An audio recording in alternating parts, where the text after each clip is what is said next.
It's shaping up to be one of the most unpredictable general elections in living memory. As the parties fight for every advantage, we bring them together for the Daily Politics election debates. We've been through the manifestos, and now we'll put to the test some of the men and women who want to form the next government, wield the influence, and make the big decisions about the issues that will affect all of our lives after May the 7th. Welcome to the first Daily Politics election debate of 2015. I'm Andrew Neil. The environment is an area of policy that spans everything from the size of your gas bill to the quality of the air we breathe. And today the party spokesman will be debating this key concern. Caroline Flint is Labour's Shadow Energy and Climate Change Secretary. Matt Hancock is the Conservative Energy Minister. Andrew Cooper represents the Green Party. Davey is the Energy and Climate Change Secretary. He's a Liberal Democrat. And Roger Helmer is UKIP's energy spokesman. Plus, I'm joined by the BBC's environment analyst, Roger Harriban. Now, in a moment, our politicians will be setting out why they believe they've got the right answers in this key policy area. But first, a reminder of what's at stake. At the heart of this election is the question of whether people are feeling the benefits of the recovery. And that's meant an intense political focus on the price of energy. A promise by Labour to freeze prices back in 2013 grabbed the headlines. But since then, world energy prices, in particular oil, have plunged. Household bills have started to follow, but the major energy companies still stand accused of failing to pass on all their savings. Part of the reason for higher bills has been the use of green levies to help combat climate change, charges the Conservatives have been rolling back. When it comes to generating power, Britain urgently needs to do something about its ageing network of power stations. But there are deep divisions over whether we should look to newer technologies, such as wind, or fracking for shale gas. It's sometimes said politicians ignore the countryside, but that's hard to do when it presents so many pressing questions over where to build new homes, badger culls, and what to do about flooding. So, it's a question of keeping the lights on, protecting the environment, and helping rural communities. And in the next hour, you decide which party has the answers. Well, just before we came on air, our politicians drew lots to decide the order in which they would make their pitches. And Caroline Flint won, or lost, depending on how you think of it. So she's going to go first. Caroline Flint, please go to the lectern. Caroline Flint has been Labour's Shadow Energy and Climate Change Secretary since 2011. Before that, she was a minister under Tony Blair and Gordon Brown. Caroline Flint. Thank you. Labour will build a cleaner, greener Britain on sound economic foundations. We'll protect publicly owned forests and bring nature closer to people, end the failed badger cull and defend the hunting ban, and deliver an ambitious flood adaptation programme to serve every community. Energy bills are £300 higher than 2010, so Labour will freeze energy prices until 2017, so bills can only fall and not rise, while we reform the energy market. Labour will tackle climate change with a clear target to decarbonise our power supply by 2030, creating the secure, affordable, cleaner energy Britain needs, alongside a fully funded 10-year plan to insulate 5 million homes, creating jobs and apprenticeships for British firms. Labour, a better plan, a better future. Caroline, thank you for that. Now, you famously complained about being used as female window dressing in Gordon Brown's government. I can see you remember it. So how did you feel when Ed Miliband appointed John Prescott to lead the UK's climate negotiations instead of his female shadow climate secretary? Well, actually, what Ed did was ask John Prescott to be part of our team. And John Prescott's got fantastic experience in this area. But, you know, Ed and myself are leading the policy on climate change. And I'm very proud, given how passionate Ed Miliband is about this issue, that he supported me 100% over the last 4 years I've been doing this job. So I very much welcome the support from John. I see it as an advantage. All right, Caroline Flint, thank you very much. Now, Matt Hancock is one of the Conservative ministers in the Department of Energy and Climate Change. He's responsible for energy. In a previous life, he was an economist at the Bank of England and an economic advisor to George Osborne. Over and again, this government has confronted some of the biggest long-term challenges our country faces. And just as we've confronted challenges on the economy, which is now delivering jobs and growth, so we've confronted the challenges of reforming our creaking energy infrastructure while protecting the environment and controlling costs for consumers. And the result is that investment is increasing, emissions are falling, and bills are coming down. But there is more to do. And I believe that by harnessing human ingenuity and with a long-term plan to secure clean, reliable energy in a way that doesn't cost the earth, we can rise to this great challenge. That is what I stand for, to secure a better future for you, your family, and for Britain. Matt Hancock, Lib Dem Ed Davey, your colleague in the department, he's spoken about taking on the Tory dinosaurs over energy policy. So as the Tory Energy Minister, that must make you one of the dinosaurs. Well, I don't think I'm a dinosaur.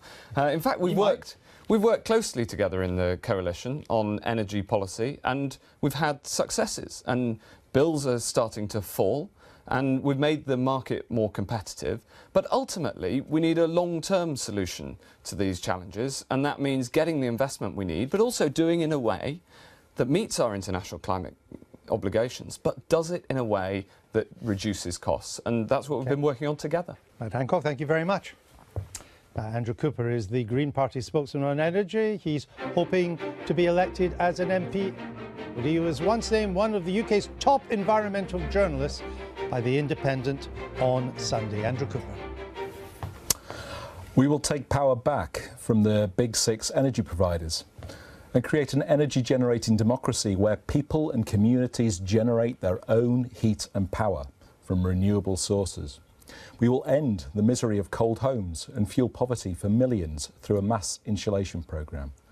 This will substantially reduce the energy wasted heating drafty, poorly insulated homes. We have a plan to reduce carbon emissions that is based on climate science. There should be no more warm words on climate change without the policies and programmes we need to address the problem. Voting Green and electing Green MPs is the best way to ensure that addressing climate change is really taken seriously. Andrew Cooper, your party wants to ban the advertising of foreign holidays. So how many foreign holidays are you going to allow us to take if you ever ended up in government? Of course, we've got to look at things like air travel and the impact that has on the environment. But there are lots of sustainable ways that people can go abroad. We've got the Channel link that's there now. Lots of people can get abroad and use that way of getting about. All right, Andrew Cooper, thank you very much. OK, thank you. And next it's the turn of the Energy and Climate Change Secretary, the Liberal Democrat Ed Davey. He's been in the job since 2012, and before that he was a minister in the Business Department. Ed Davey. Liberal Democrats successfully fought to green the coalition. Under our leadership, Britain's renewable electricity nearly trebled with record clean energy investment. On climate change, we led a historic EU deal with world-leading carbon reduction targets, not something Conservative ministers would have done alone. And we proved the best way to cut energy bills is increased competition and saving energy. We even found time to plant 1 million trees. The Lib Dem manifesto builds on that record with 5 green laws for green transport, zero waste, nature, green bills and zero carbon Britain.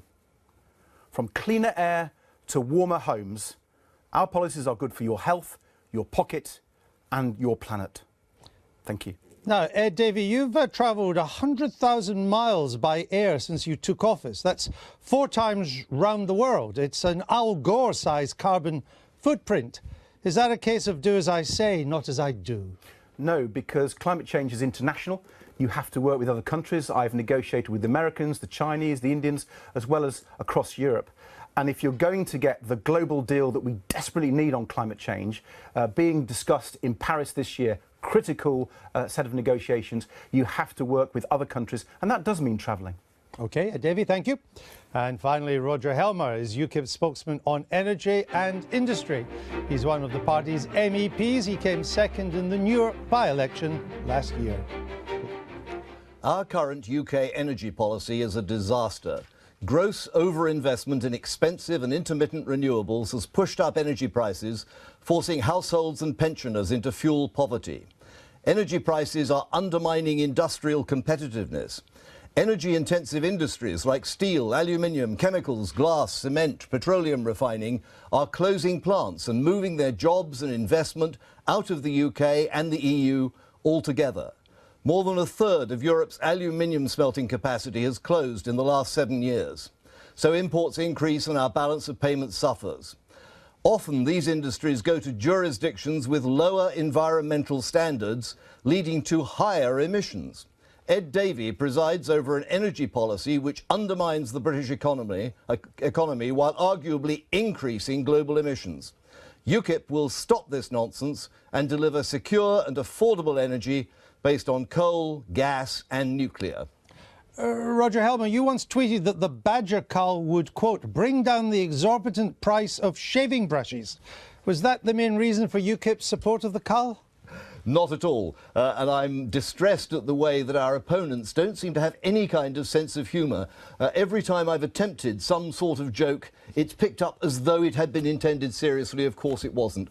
We're supporting the badger cull because we believe that bovine TB is an enormous threat to our agriculture and indeed our food security, and we think that is an appropriate way to stop it. All right, Roger Helmer, thank you very much. If you could take your place. All right, Roger Helmer, thank you very much. If you could take your place back there, we'll get this debate underway. We'll start with climate change and the consequences for energy policy that climate change has brought. Matthew Hancock, in 2010, the Tories urged people to, quote, vote blue to go green. You're not saying that this time round. Why not? Well, because people can look at the record amount of investment in renewables. 19% of our electricity last year came from renewables. That's trebled under this government. They can look at the fact that there are now over 90% of the solar power that's installed in Britain has been installed under a Conservative Prime Minister. And in fact, 1 million people now live in homes that have solar panels on them. And so we have a record, and it's a record we're proud of, where despite the fact that we've managed to turn the economy around and the economy's been growing, emissions have been falling. All so right. that's a record that we can be proud of. Is Matt Hancock a dinosaur? He's not a dinosaur, but many of his colleagues are. We've had to fight in the coalition almost every day for renewables. We had people like Eric Pickles stopping us with onshore wind and solar power, and Liberal Democrats have had to work really hard to make sure the renewable investment has come. Fortunately, it did because we were there. But, you know, Matt, you can't say you like renewables and then have your policy in onshore wind. It's like saying you like the Rolling Stones and not liking Mick Jagger. I mean, it's quite a completely inconsistent policy. But the coalition government, I mean, the reason why the coalition government have had to, both the Tories and the Liberal Democrat side of the government have had to address these issues is because of the Climate Change Act that was brought in 2008 under Ed Miliband.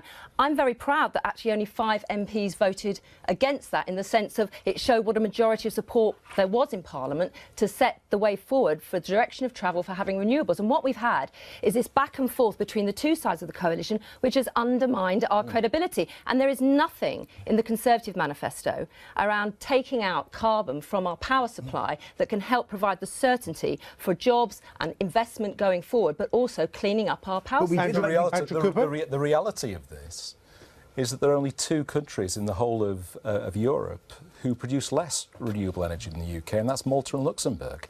When we actually look at ourselves in the context of Europe, we're way behind. We're about 5% of total energy is actually coming from renewable sources. In Sweden, it's over 50%. Renewable electricity has trebled. That's the whole point, because you're only talking about electricity.